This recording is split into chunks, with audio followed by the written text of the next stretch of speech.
Sir David currently chairs Independent Sage, which gives transparent advice about the coronavirus pandemic to the government and the public at large. I really appreciate you joining us on Byline TV, Sir David.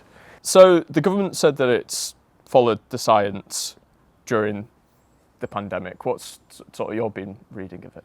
Well, the key test of any government that says it's following the science is, are the scientists able to say what advice they're putting into government? And the reason we set up Independent Sage in the first place was because we didn't even know who the members of Sage were that had been set up to manage this epidemic back in February, March last year. So I mean, if you look at Independent Sage, we were set up in order to be transparent about what we thought the advice ought to be to government at each stage of the epidemic in Britain. So when it came to the need for a lockdown in October, November, and approaching Christmas, it is very clear, because the Chief Scientific Advisor and the Chief Medical Officer put their advice into the public domain, that they were calling for a lockdown, and the Prime Minister was not taking that advice. And now, of course, every Chief Scientific Advisor knows this. You are giving advice, you are not making the decisions. And so I would never disagree with the decision that my Prime Minister made. I would simply say, this was my advice. Of course. And obviously we've seen a staggering death toll in this country from the pandemic. What do you think the key missteps have been during this long year and a bit now? Delays in going into lockdown. That's the first thing. And that is really critically important, because if you have a disease that has got out of control, and of course I'm going to say that should never have happened to allow it to get under control, but if it has got out of control, so the pandemic has gone right across the country, it's appearing in every town and village, you have no choice but to go into lockdown. It's a blunt instrument. You're asking everyone to isolate from everybody else, not just the people who have the disease.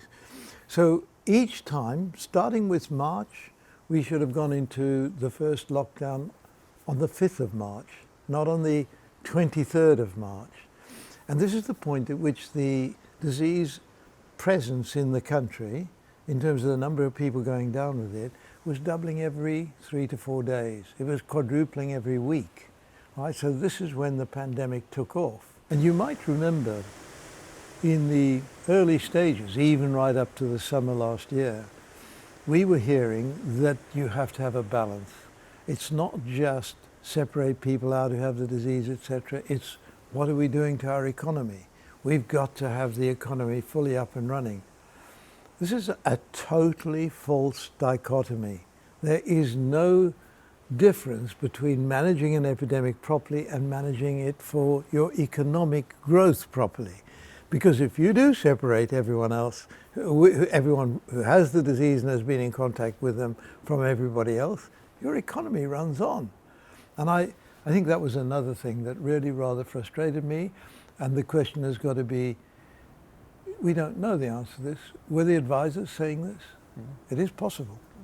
I wanted to ask you as well about the outsourcing of government work during this pandemic. Obviously we've seen billions spent and billions more planned to be spent on test and trace, on personal protective equipment, etc. What have your reflections on been on that great outsourcing effort?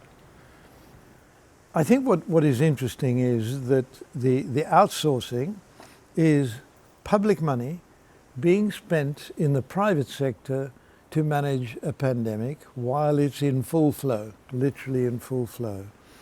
And so this isn't what the private sector is particularly good at, is competition. If there's some money available to do a job, set up the competition and see how efficient it is. And that tends to run more efficiently than a publicly funded enterprise. But if we look at the public health service, this public health service that we have, that has been severely underfunded since 2010, which is a major part of our crisis, The public health service is the best way to handle a pandemic. Right? That is how you handle it. You don't handle it by pumping taxpayers' money into the private sector without any competition. And then the question has to be, the companies that received the funds from government, were these companies the experts in healthcare? I'm going to suggest that actually none of them knew anything about healthcare. They had to get consultants in at great expense to give them any knowledge and information about healthcare. And then we have our general practice system and our hospital system, where the expertise is. If we had pumped public money into improving the ability of our health service to respond, I'm pretty confident we would have got a much, much better result. The rollout has been understood literally as a lifesaver by the government. It is a lifesaver. But the other lifesavers we've missed out on. I mean, I am going to say that the official estimate of the number dead is still under 130,000 from COVID-19. I think the unofficial figure, which is probably closer to the number I would fancy, is over 150,000 deaths so far in this country. Per 100,000, the number of deaths in this country is still one of the very worst in the world. The hit on our economy, also one of the very worst in the world. But I guess what I'm really trying to emphasize now is how many deaths could have been avoided with quick action earlier on find, test, trace, isolate and support, but also on going into lockdown when it all became too desperate. Do you have any estimate of that? In excess of 100,000. Really? Right? Life saved? Yeah. So yes, vaccines are a big lifesaver, but there were other lifesavers at hand before. We're relaxing restrictions over the next few weeks. We already have relaxed some restrictions. Is there anything that we should be, I mean, we've been worried a lot over this past year. Is there anything that we should be fearful of? Right. So if we were talking about vaccination against one of the common diseases that we get vaccines against, we all know that once you've vaccinated 80% of the population, you more or less have it under control because the disease doesn't have a chance to spread. And we are well over 50% of our adult population vaccinated now. And I think, therefore, we're in a relatively strong position. But the problem is that we don't understand the efficacy of this vaccine program against the new variants. The biggest fright for me came from Chile, because Chile was the third best vaccinated country in the world per 100,000 people. And Chile is now in their worst wave, and the reason is because the new variant in Brazil has come over to Chile. It's now right across South America. And so it looks as if many people who were vaccinated in Chile have gone down with the disease, must have, because otherwise they wouldn't have such a big third wave of the pandemic.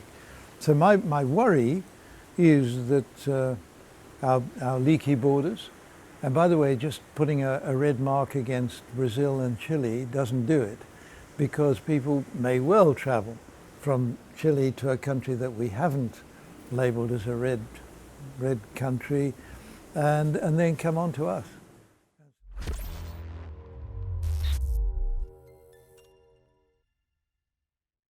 Thanks for watching. We can only hold power to account with your support. So do support us if you can by joining up on YouTube, Patreon, or through the Byline Times website.